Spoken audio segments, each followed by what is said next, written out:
Jeżeli Polacy będą siedzieć cicho, niczego nie zyskają, przeciwnie stracą. Natomiast ten sam przekaz skierowany do ludu w jednej z odezw Ligi Narodowych wyglądał mniej więcej tak, że nie pójdziemy na Moskala z kosami, jak kiedyś, bo by nas zmiótł i pobił. To trzeba przede wszystkim powiązać z poglądem, że nosicielem polskości nie są warstwy uprzywilejowane, ale lud w swojej masie.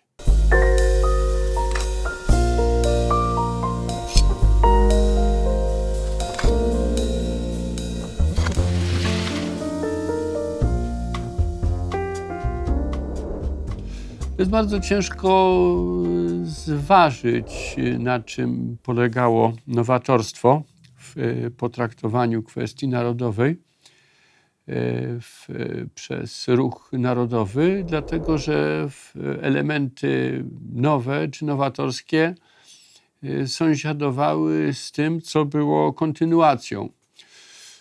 Zacząć by może jednak trzeba było od tego, że kategoria narodu była w równej mierze centrum systemu wartości, takim najważniejszym z punktów odniesienia, co kategorią umożliwiającą opis świata, analizę tego, co się dzieje, analizę konfliktów politycznych, prognozowanie. Jest charakterystyczne i istotne, że przynajmniej w analizie tych przedstawicieli obozu narodowego, którzy byli twórczy, była to kategoria przydatna także i w zastosowaniach praktycznych. Ale do tego może jeszcze wrócę i opiszę to i przedstawię na przykładach. Zacznę od tego, co stanowiło rzeczywiście novum na tle dorobku dotychczasowej myśli politycznej polskiej, to znaczy na to, co się bardzo często z tak zwaną endecją kojarzy, z traktowaniem wspólnoty narodowej przez pryzmat więzi etnicznej, języka przede wszystkim, z czym się wiązała istotna zmiana optyki w traktowaniu kwestii polskiej, a co się personalnie wiązało przede wszystkim z publicystyką Jana Ludwika Popławskiego, który zwrócił uwagę na znaczenie ziem zachodnich pozostających pod panowaniem państwa pruskiego, Mazurów i Ślązaków, przede wszystkim właściwie Mazurów. Kryterium polskości była w tym wypadku nie tradycja dawnej Rzeczpospolitej, bo ziemie te często wykraczały poza obszar dawnego państwa polskiego, ale język, którym się posługiwali, w pewnym sensie, choć też przecież nie w odniesieniu do Mazurów pruskich czy ludności polskiej na Śląsku Cieszyńskim, przynależność do Kościoła rzymskokatolickiego. W każdym razie język byłby tym kryterium najważniejszym i to rzeczywiście było to novum, które można kojarzyć przede wszystkim z twórczością Jana Ludwika Popławskiego. Drugi istotny element stanowiący novum to jest zwrócenie uwagi na konieczność dotarcia do warstw ludowych i rozbudowa aparatu organizacyjnego, który byłby zdolny docierać. Ale z tym się wiązała także i zmiana języka przekazu, zwrócenie uwagi na sprawy, które dla ludzi prostych były istotne lub najistotniejsze, i zmiana języka przekazu, tak aby nawet ludzie prości byli w stanie zrozumieć, co się do nich chce powiedzieć. Ja spróbuję podać na prostym przykładzie, o co tutaj chodziło i jak to się przekładało na na język politycznej propagandy. Tym, co poniekąd też stanowiło novum, a co wiązało się z koniecznością dostosowania się nawet nie do nastrojów po powstaniu styczniowym, kiedy powszechne było przekonanie, że kolejna próba sił nie ma sensu z uwagi na układ sił właśnie na sytuację międzynarodową. Przy czym w odbiorze części elit ta rzeczywiście beznadziejna sytuacja, w jakiej się sprawa polska znalazła, była powodem, dla których zwątpiono w ogóle w sens pracy tajnej. To, że konieczne jest organizowanie się, można było na różne sposoby wskazywać. Na przykład w broszurze, która poprzedziła organizację Ruchu Wszechpolskiego, związany z nim przez jakiś czas Zygmunt Miłkowski, piszący pod pseudonimem Teodora Tomasza Jerza, wskazywał, że uległość też nie jest właściwą metodą działania politycznego, gdyż jej efektem nie jest zmniejszenie ucisku narodowego, ale jego zwiększenie i to we wszystkich trzech zaborach. I rzeczywiście to było coś, co się w latach 80. i 90. to zjawisko dało się odczuć. Wynikało z tego jasno, że jeżeli Polacy będą siedzieć cicho, niczego nie zyskają, przeciwnie stracą. Natomiast ten sam przekaz skierowany do ludu w jednej z odezw Ligi Narodowych wyglądał mniej więcej tak, że nie pójdziemy na Moskala z kosami, jak kiedyś, bo by nas zmiótł i pobił. Natomiast trzeba pójść, skorzystać z przykładu, jaki dali Irlandczycy. Póki wszczynali powstania przeciw Anglikom, ponosili klęski i ucisk się nasilał. Ale w pewnym momencie zamiast robić powstania, zaczęli po prostu zabijać swoich prześladowców, tych najbardziej gorliwych, najgorszych, a także zdrajców z własnego narodu, którzy z okupantem trzymali. I w rezultacie reżim zelżał, Anglicy ustąpili, mówią o samorządzie, a być może i chwila niepodległości Irlandii nie jest też taka odległa. I dalsza część przekazu skierowana była już bardzo wyraźnie do sposobu myślenia odbiorcy i jego możliwych skrupułów natury religijnej. No więc wskazywała odezwa, że jeżeli się zabije kogoś, kto jest zdrajcą albo wrogiem, nie jest to nawet grzechem. Wskazywała możliwości działania i ewentualne narzędzia, pałka, nóż, kij, siekiera. I całość składała się, można powiedzieć, na taką koncepcję współcześnie realizowaną w formie gerilli ludowej, ocierającą się o terroryzm i taką, która byłaby zapewne w taki właśnie sposób współcześnie oceniana. Ogólnie rzecz biorąc, Liga Narodowa i kierowany przez nią ruch nie poszły w tym kierunku. Ale język, którym się posługiwano, uwzględniał możliwości percepcji prostego człowieka. I to, co przed chwilą przekazałem, jest jedną z próbek, kontrowersyjną, ale podobnie kontrowersyjnych przykładów mógłbym zebrać więcej. To, że wskażę na to, co budzi obecnie największe chyba emocje, to znaczy sferę relacji polsko-żydowskich, które z perspektywy ludowej odczuwane były szczególnie dotkliwie i postrzegane jako problem. Tutaj perspektywa środowisk inteligenckich czy dworu z tym, co wyznaczało horyzonty odbiorcy małomiasteczkowego czy wiejskiego, rozmijała się zasadniczo. W każdym razie to było istotne novum, które na które warto zwrócić uwagę i które należy odnotować.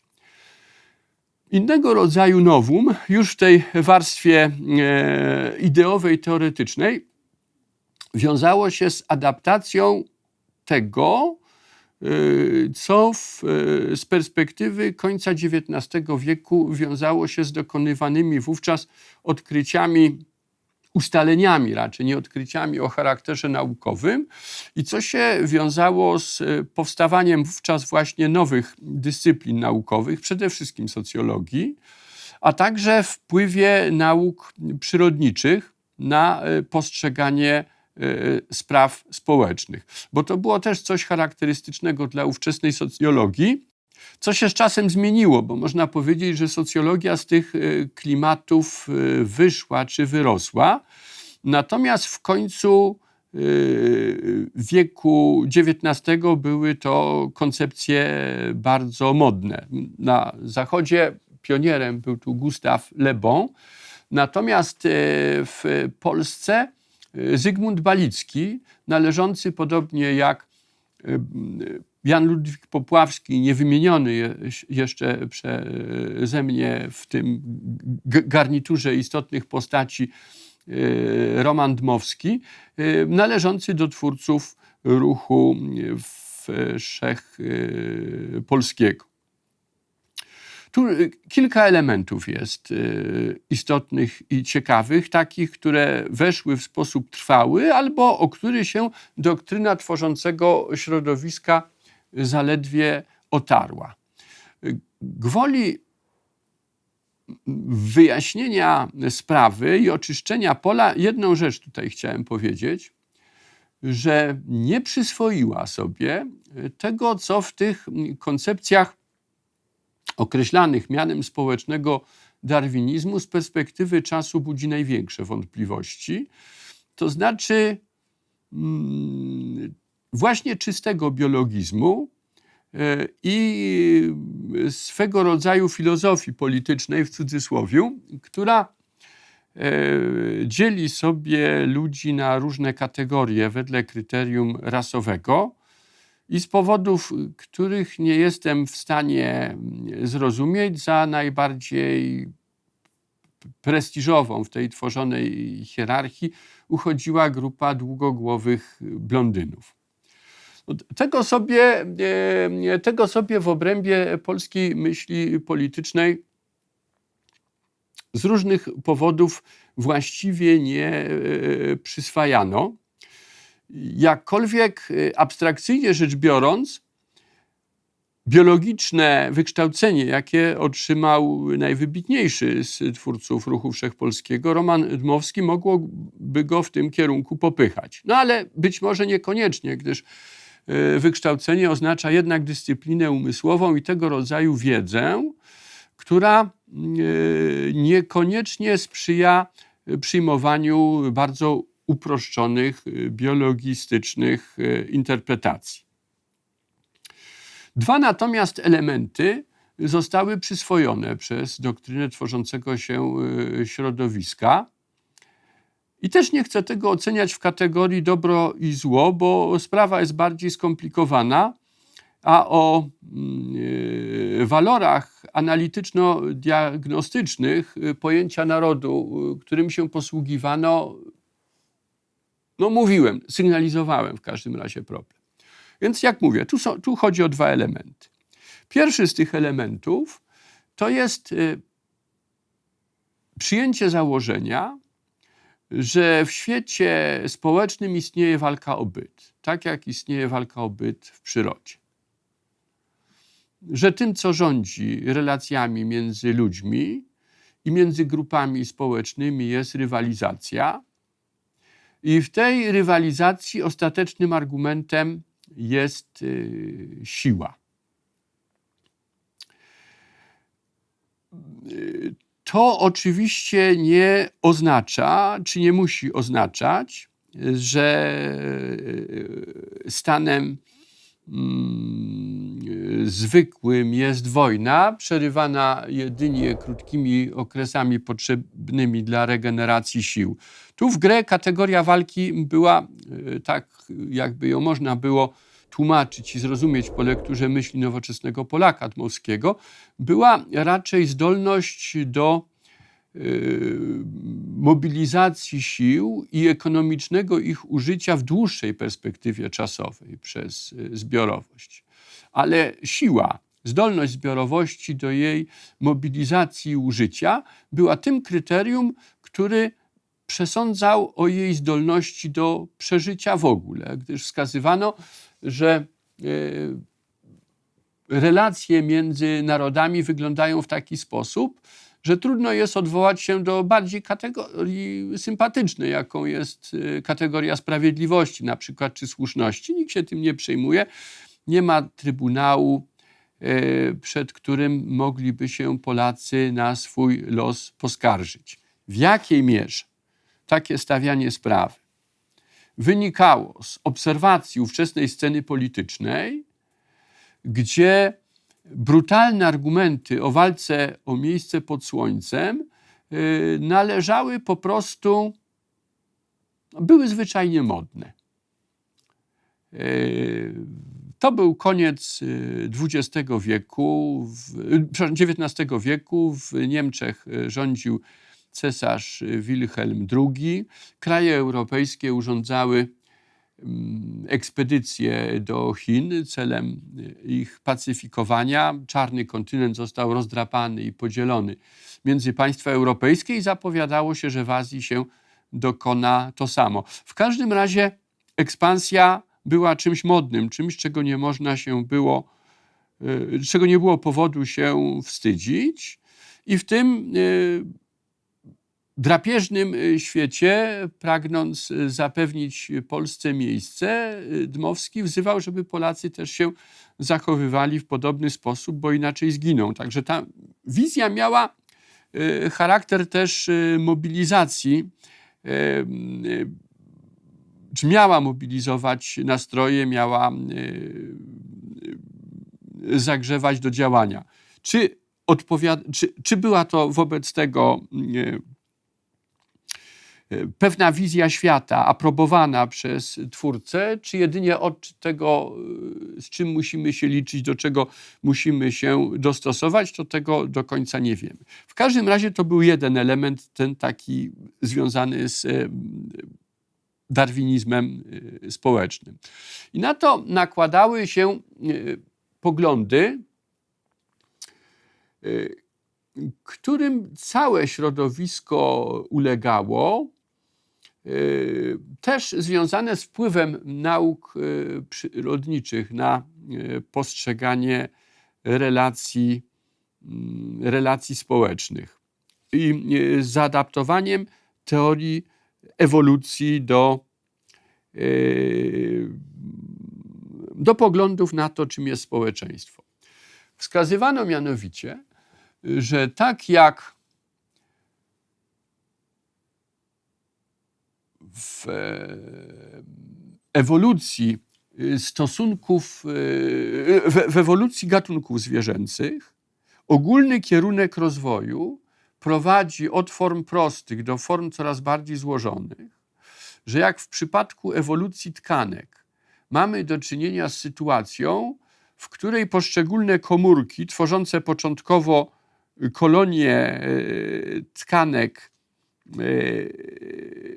niepowiązane ze sobą i nie posiadające wewnętrznej organizacji i struktury, ustępują z czasem strukturom coraz bardziej złożonym, których miejsce w obrębie organizmu zwierzęcego czy ludzkiego jest wyraźnie określone ich funkcją, że podobnego rodzaju proces dokonuje się również w obrębie społeczności ludzkiej. I poszczególne elementy tworzące społeczeństwo są coraz mocniej ze sobą związane i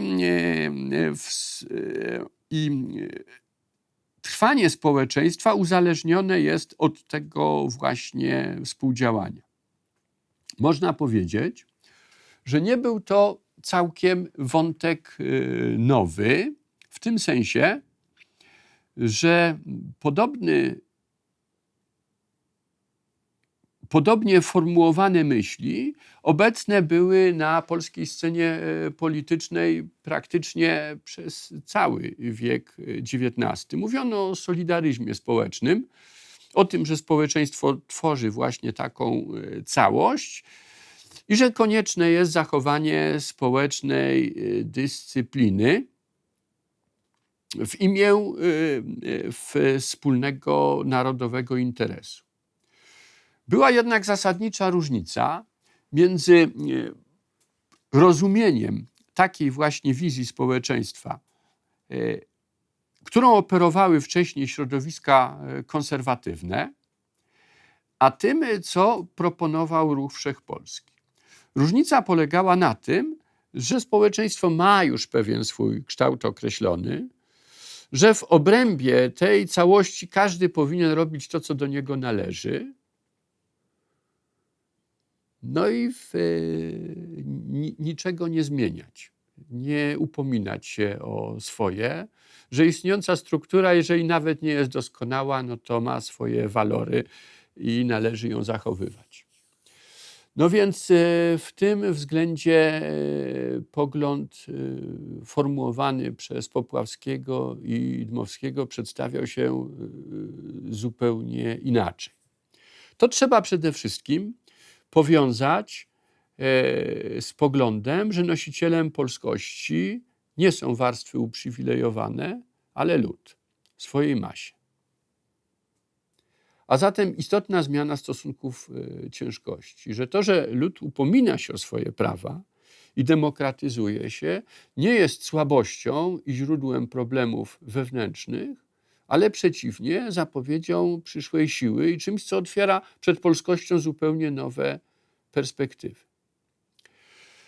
I cały ten pogląd nie był deklaratywny, tylko był rzucony na szersze tło europejskie. To znaczy wskazywał Dmowski, że tak jest właśnie w tych krajach, które się najszybciej rozwijają. To znaczy generalnie rzecz biorąc na zachodzie Europy, gdzie tempo ewolucji stosunków wewnętrznych jest duże, duża jest dynamika społeczna. Tu pod tym względem szczególnie wysoko cenił kraje anglosaskie, Wielką Brytanię, a także Stany Zjednoczone, chociaż tam właściwie nie był. Ale mógł dysponować znajomością statystyk, z których wynikało, że w końcu XIX wieku był to najszybciej gospodarczo się rozwijający kraj świata. W każdym razie to, co było dla Dmowskiego cechą rozstrzygającą, był dynamizm społeczeństwa, zdolność do jego szybkiego rozwoju i to, żeby w tej dokonującej się w skali globalnej rywalizacji społeczności i narodów piąć się do góry lub utrzymywać swoją pozycję, natomiast nie znajdować się, sięgając do języka szachowego, na pozycji bitej. Otóż nie dałoby się tego osiągnąć przy konserwowaniu istniejących w Polsce stosunków społecznych. I tym, co wynikało z propozycji Popławskiego, Dmowskiego, Balickiego i co stanowiło novum, to była konieczność zdynamizowania wewnętrznych działań, skojarzenia ich z procesami demokratyzacji, które się dokonywały i które w swoim ostatecznym rezultacie doprowadzić miały do upodobnienia się społeczności polskiej do społeczeństw zachodnich, natomiast odejścia od tego, co określiło tożsamość, co określało tożsamość polskiego społeczeństwa przez cały wiek XIX. Także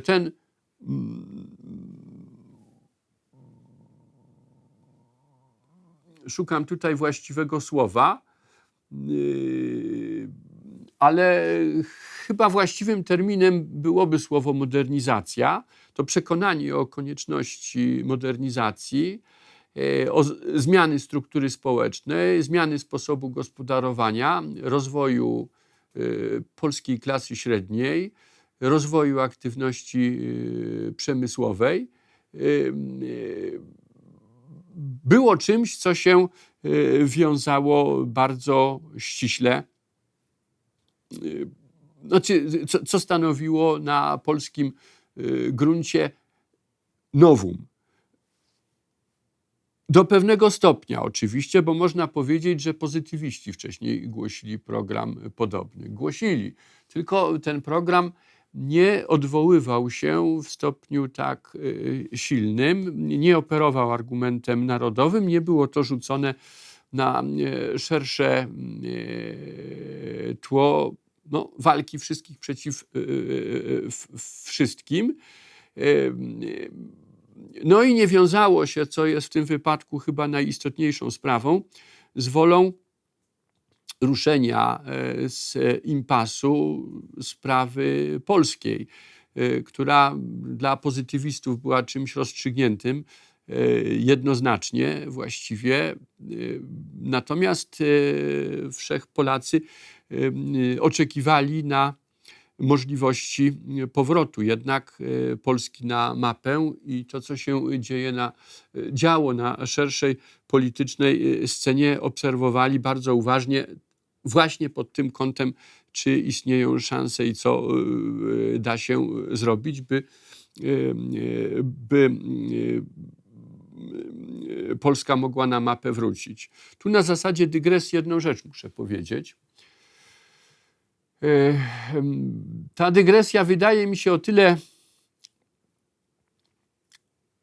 konieczna, że współcześnie z trudem jedynie jesteśmy sobie w stanie wyobrazić ten impas, w którym sprawa polska w końcu XIX wieku tkwiła.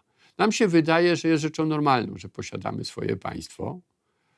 Inni posiadają, my je posiadamy też. Natomiast perspektywa końca XIX wieku była zupełnie inna. I tu nie tylko o to chodzi, że Polski nie było na mapie, a najbliższa tradycja, historyczna pamięć rejestrowała kolejne, przegrane kolejnych powstań.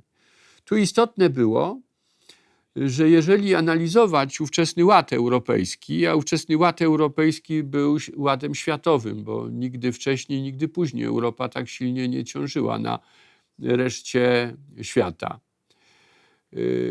to ten porządek był porządkiem stabilnym. To widać było z polskiej perspektywy. Nawet wojny XIX-wieczne nie miały, jak w XX wieku, nie zdradzały tendencji do przerastania w globalne konflikty. Także to nie tylko o to chodziło, że Polski nie ma, ale o to chodziło, że Polski nie ma i jest dobrze. To znaczy jest stabilnie i wszystkim się świetnie i mięciutko, można powiedzieć, układa. Bo to był też czas wzrostu dobrobytu i szybkiego postępu cywilizacyjnego. Więc z takiej perspektywy działalność Dmowskiego, Popławskiego i Balickiego może być postrzegana jako działalność w gruncie rzeczy rewolucyjna, gdyż chcieli oni zniszczyć istniejący porządek i co jest cechą każdej działalności rewolucyjnej, nie cofali się przed użyciem przemocy na tej drodze, tylko że tym, co w działaniach środowisk rewolucyjnych, których rewolucyjność nie budzi żadnej wątpliwości, jest cechą charakterystyczną, czyli gotowość używania przemocy wobec przeciwnika wewnętrznego, to miejsce w rachubach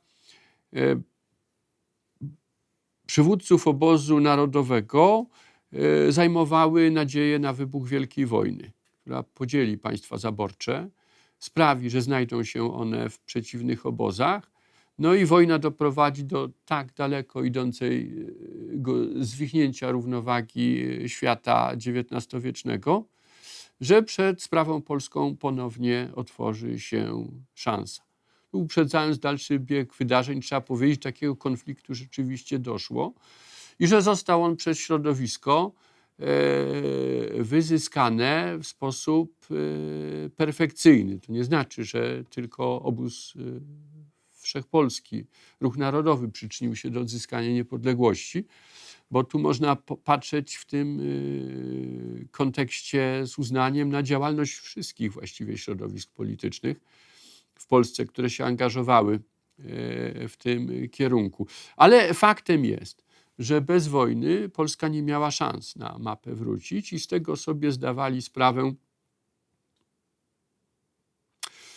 wszyscy aktywni działacze tamtej epoki. I tacy, którzy jak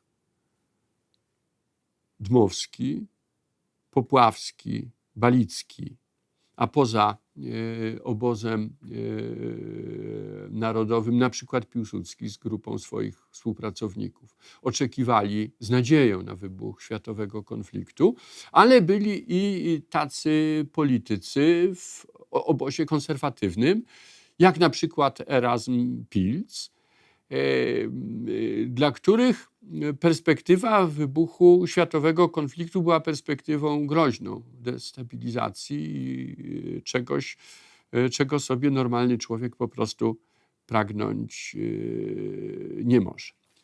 Zostawmy tę dygresję. Myślę, że była ona potrzebna dla pokazania odmienności tamtej epoki i uświadomienia dramatyzmu wyborów, jakie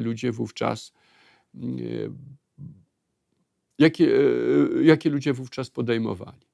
Jest pewien wątek, który zapowiadałem na początku wykładu, do którego wrócić muszę. Przypomnę tutaj, że mówiłem o tym, co stanowiło novum i o tym, co stanowiło element kontynuacji. Tych elementów kontynuacji było sporo. Istotne też jest, że nie można patrzeć na kształtowanie się doktryny środowiska jako na pewien proces, który polegał na krystalizowaniu się poglądu w jakiś sposób stabilny poprzez doskonalenie ogólnych założeń i stopniowe ich precyzowanie. Tu powiem, że może poza Zygmuntem Balickim, który wśród twórców obozu narodowego w największym stopniu był typem ideologa, zarówno Dmowski, jak i Jan Ludwik Popławski byli pisarzami politycznymi, publicystami, świadomie antydoktrynerskimi. To znaczy uogólnienia, do których dochodzili w trakcie rozważań na różne tematy, miały swój początek zawsze w obserwacji stosunków zachodzących między ludźmi i grupami społecznymi, obserwacji środowiska.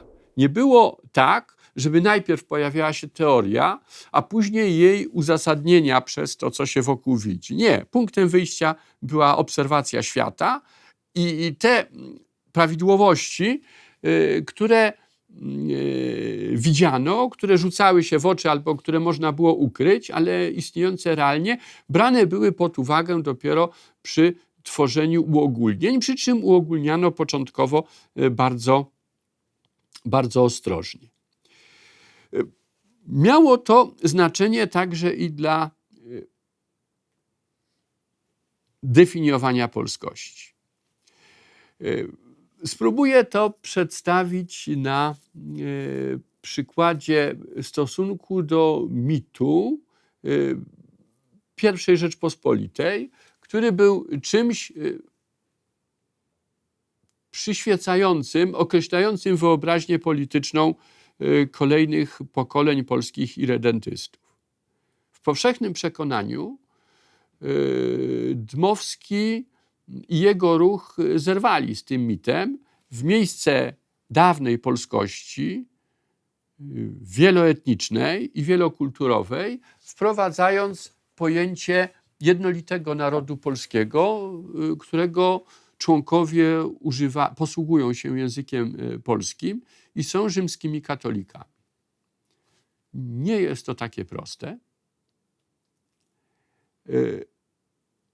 Mamy do czynienia raczej z procesem niż z przyjętym założeniem i poszczególne elementy tego zmienionego obrazu nie wyglądały nigdy tak jednoznacznie, jak podpowiadałby stereotyp, który sobie pozwoliłem przed chwilą przypomnieć. Tu nie mogę nie przypomnieć cyklu artykułów Dmowskiego zamieszczonych w Przeglądzie Wszechpolskim w połowie lat 90. XIX wieku, zatytułowanych Jedność Narodowa. Dmowski coś takiego napisał, że narodu nie tworzy wyznanie, nie tworzy narodu język. Powołał się na przykład Szwajcarii, która jest jednym narodem, Szwajcarów powinienem powiedzieć, którzy są jednym narodem, jakkolwiek używają 3 języków.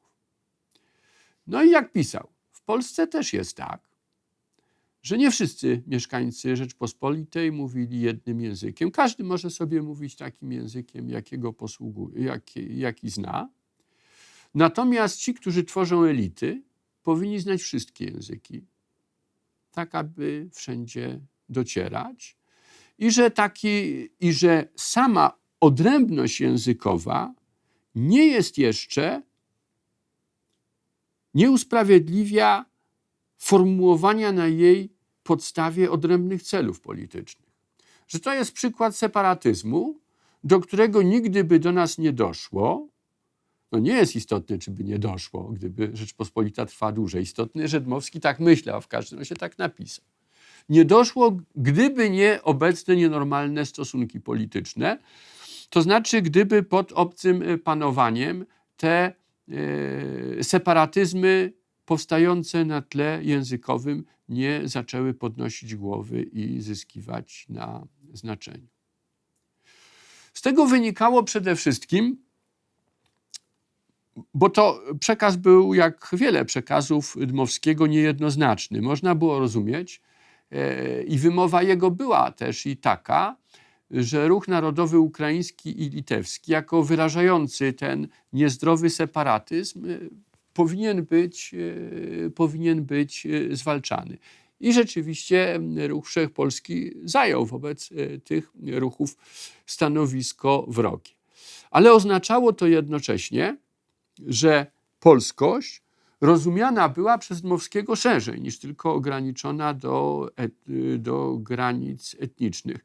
I tego rodzaju wypowiedzi, jakkolwiek na ogół nie tak jednoznacznych, jak te zawarte w cyklu Jedność Narodowa, właściwie Dmowski przez całe życie tego rodzaju myśli wypowiadał. To znaczy, próbując określić, czym jest naród, nie sięgał, no co powtórzę, bo to jest istotne, do mitów o wspólnym pochodzeniu, kojarzących się czy ocierających się o rasizm, nie odwoływał się do kryterium etnicznego, wspólnego języka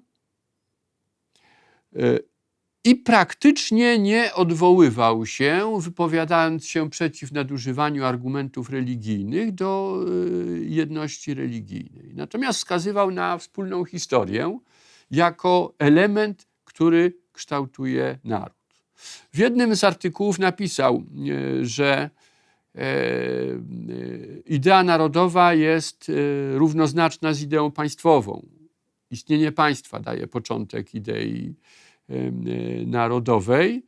Państwo można utracić, ale naród nie przestaje być narodem, jeżeli świadomość, pamięć o dawnym państwie się utrzymuje i w dążeniach tej społeczności zaznacza się również i pragnienie przywrócenia dawnego państwa, czy odzyskania własnego państwa. Nie jest powiedziane, jakim językiem ma operować ten, który to pragnienie zdradza. Kluczową sprawą jest pragnienie własnego państwa.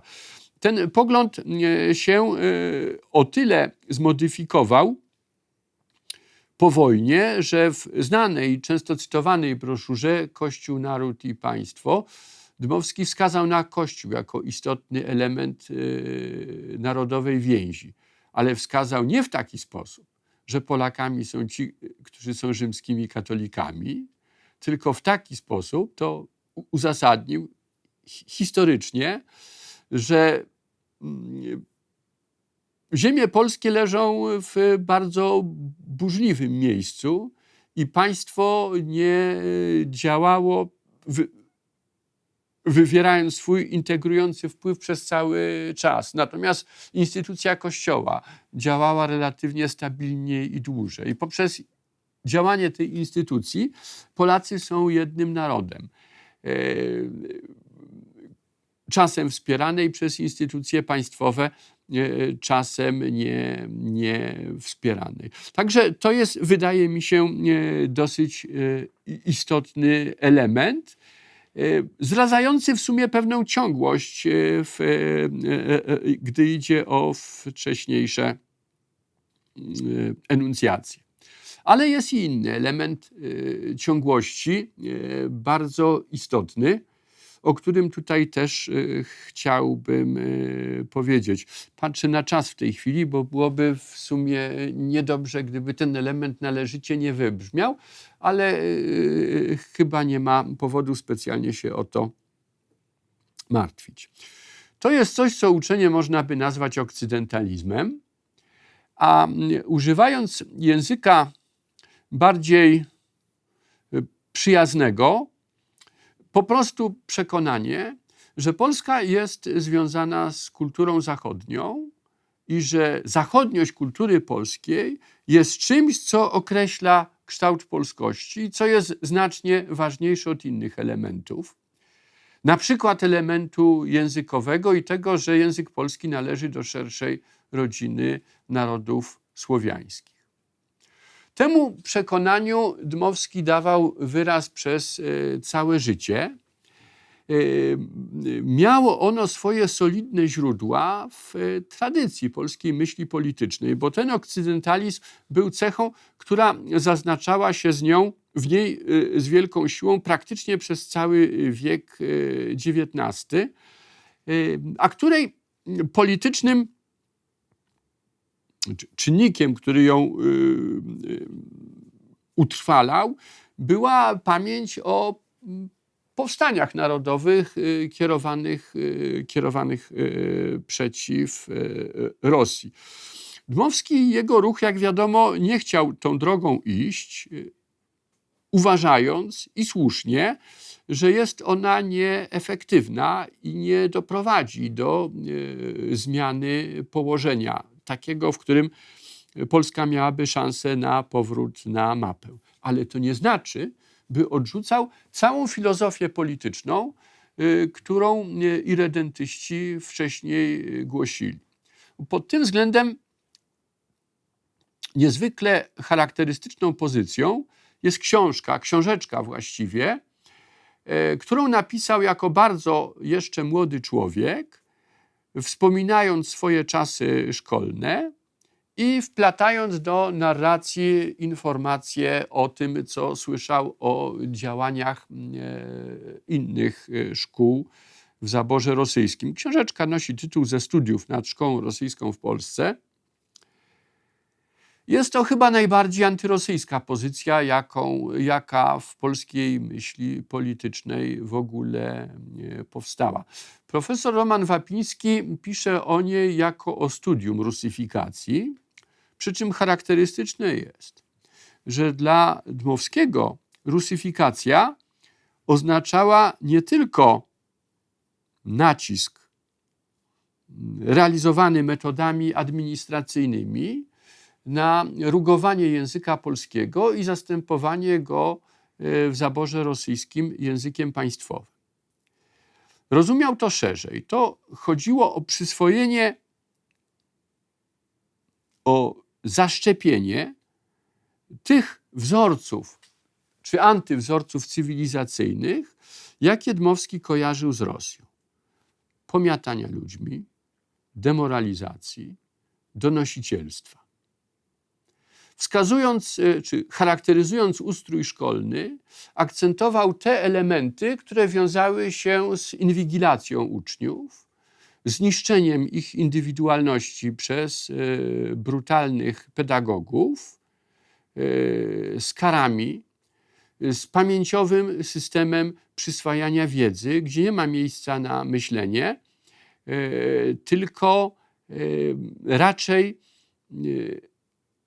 wyrabianie nawyku, aby odpowiedź zgodna ze stanem wiedzy albo nie, trafiała w to, czego oczekuje nauczyciel. Taka swoiście rozumiana dyscyplina czy tresura społeczna. I całość dopiero tych poczynań określana była, znaczy zjawisko rusyfikacji obejmowało wszystkie te poczynania i przedstawiane było jako proces, który w zamierzeniach i w wykonaniu ma charakter społecznej demoralizacji, ale w swoich skutkach oznacza przesunięcie granicy cywilizacyjnej na niekorzyść Zachodu ze strony obcej i wrogiej cywilizacji, w której autorytet, państwo i władza powstaje nie w wyniku zgody rządzonych, czy też tego, że oni sami wyłaniają takie struktury władzy, jakie chcą, pozostając przy tym ludźmi wolnymi, ale tworzy się poddanego, człowieka, który będzie szukał, będzie się wsłuchiwał w impulsy płynące z góry i jako poddany będzie stanowił materiał na niewolnika przyszłego państwa o tyrańskiej strukturze. Właściwie nie byłoby o czym mówić. To znaczy można byłoby to potraktować, jeżeli się pamięta, że polityka Dmowskiego później w przededniu wojny zakładała współdziałanie z Rosją, także Rosją oficjalną. Można byłoby traktować tę broszurę jako młodzieńczy wyskok, gdyby nie to, że odzwierciedlała ona poglądy, którym Dmowski przez całe życie pozostał wierny i których nigdy nie zmienił. Bo wracał na różne do niej sposoby, to znaczy, gdy idzie o pojmowanie tego, czym są Polacy, jak wyglądają u nas stosunki społeczne, jaki typ cywilizacyjny reprezentujemy, to można byłoby powiedzieć, że w stosunku do dziedzictwa XIX wieku tylko o jednej zmianie można mówić, o charakterze raczej przesunięcia akcentów niż swego rodzaju rewolucji. To znaczy Dmowski uważał, że ziemie polskie są jak gdyby obszarem frontowym, gdzie się wschód spotyka z zachodem i toczy się walka o to, kto wygra. Natomiast to, co jest w kulturze polskiej wartościowe i co decyduje o jej tożsamości, to jest związek z Zachodem. I to pod tym względem pogląd jego był całkowicie jednoznaczny. No, czasem pisał na przykład, że jesteśmy ostatnim reprezentantem Zachodu w tej części Europy i tam później dodawał, no to się odnosiło do lat 30. i rządów obozu Piłsudskiego, a Dmowski był w głębokiej opozycji wtedy, więc dodawał, jesteśmy nieszczególnym przedstawicielem Zachodu, jak o tym świadczy nasze obecne życie polityczne.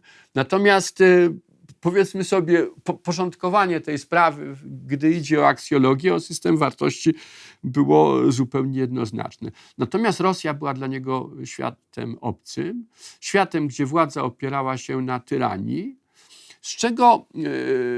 z czym się wiązały zapisane na przykład przez Emila Dillona, dziennikarza brytyjskiego, przypomniane 4 lata temu w książce wydanej przez Krakowski Ośrodek Myśli Politycznej,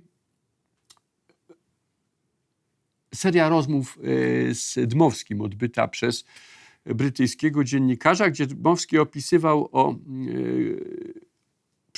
opowiadał o rosyjskiej rewolucji i właściwie wszystko, co się działo, przedstawiał przez pryzmat skutków tej trwającej stulecia demoralizacji, którą zafundował Rosjanom reżim carski, przygotowując grunt do tego, jak będzie wyglądać sama rewolucja i jak będzie Rosja po rewolucji wyglądała. Także w największym skrócie Dmowski był przekonany, że to jest takie miejsce na świecie, gdzie albo władza będzie sprawowana w sposób tyrański, albo będzie niestabilna i nic się tam nie da zrobić. Ponieważ Rosjanie tacy są, ponieważ traktował ich jako taki lud gruntownie zdemoralizowany. No i to widzenie polskości było czymś, co paradoksalnie polityk kojarzony z orientacją na Rosję definiował jako stworzenie właśnie dystansu. No, kończąc ten swój wykład, bo widzę, że czas mnie zaczyna pędzić, pozwolę sobie przypomnieć bardzo charakterystyczną interpretację wczesnych, bo jeszcze średniowiecznych dziejów Polski, dokonaną przez mediewistę, prawnika, chyba najzdolniejszego ucznia wywodzącego się ze szkoły Dmowskiego. Jakkolwiek przejściowo opuścił on szeregi obozu narodowego, próbując działać w organizacji, którą pozytywnie trudno jest oceniać, ale później w 1940 roku do obozu narodowego wrócił. Mówię o Wojciechu Wasiutyńskim, przy czym należał on rzeczywiście do ludzi, którzy rozumując kategoriami zaczerpniętymi od Dmowskiego, Popławskiego, Balickiego, byli w stanie czynić to w sposób twórczy, analizować przy ich użyciu świat współczesny. No i to były bardzo ciekawe analizy. No, w przypadku Wojciecha Wasiutyńskiego to była na przykład książeczka zatytułowana Źródła Niepodległości z lat 70. Ale nie o niej chciałem mówić. Chciałem powiedzieć o takiej broszurze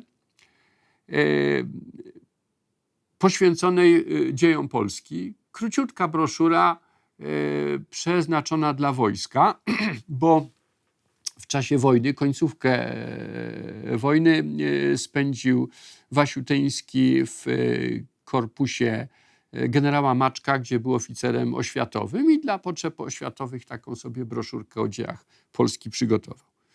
To, co jest tam rzeczywiście ciekawe, to jest fragment poświęcony, traktujący o chrzcie polskim. Chrzcie Polski i decyzji podjętej przez Mieszka I. Dla mnie była to rewelacja, powiem, bo pamiętałem wykład, pamiętałem to, co przeczytałem w podręczniku, chodząc do szkoły, a nie jestem pewien, czy tego ujęcia i we współczesnych podręcznikach nie ma. Chodzi o decyzję Mieszka, aby przyjąć, z jakiego ośrodka ma przyjąć chrzest. I podręcznik PRL-owski mówił, że przyjął go z Czech, aby nie przyjmować z Niemiec. Także cała ta interpretacja była podana w takim charakterystycznym antyniemieckim sosie. Należałoby oczekiwać, że interpretacja Wasiutyńskiego, pochodząca jednak, ukształtowanego w obrębie antyniemieckiego środowiska, będzie podobna, prawda? Tym bardziej, że w odniesieniu do PRL-u to się tam wskazywało czasem, niesłusznie, ale to nieważne, na różne zapożyczenia z myśli endeckiej wzięte. Zupełnie inaczej to Wasiutyński tłumaczył. Tłumaczył tak, że była to przede wszystkim decyzja o głębokich skutkach cywilizacyjnych na następne 1000 lat. Ponieważ wzięcie czy decyzja o chrzcie w obrządku zachodnim, bo to było istotne, sprawiła, że ziemie polskie były, że również, że objęły je echa tych wielkich podziałów, które się w chrześcijaństwie zachodnim dokonywały. Najpierw sporu papiestwa i cesarstwa o inwestyturę ze sformułowaniem zasady autonomii religijnej. Później pojawiła się reformacja, która też przez ziemie polskie przeszła. Że język polski został wystawiony na wpływy łaciny, bagatela określające, jak wyglądać będzie jego gramatyka. Natomiast jeśli idzie o zasób słownikowy, że pojawiły się słowa niemieckie, później czeskie, później włoskie. Natomiast w przypadku decyzji pozornie łatwiejszej, przyjęcia chrztu ze wschodu, wszystko wyglądałoby inaczej. Ziemie polskie rozwijałyby się w oderwaniu od oddziaływania zachodnich prądów. Językiem komunikacyjnym czy alfabetem komunikacyjnym byłaby cyrylica. No i pytanie, jakie postawił Wasiutyński, zawiesił, to byłyby możliwości przetrwania w wieku XIX w warunkach takich, kiedy większość obszaru dawnej Rzeczpospolitej znalazła się pod panowaniem państwa carów.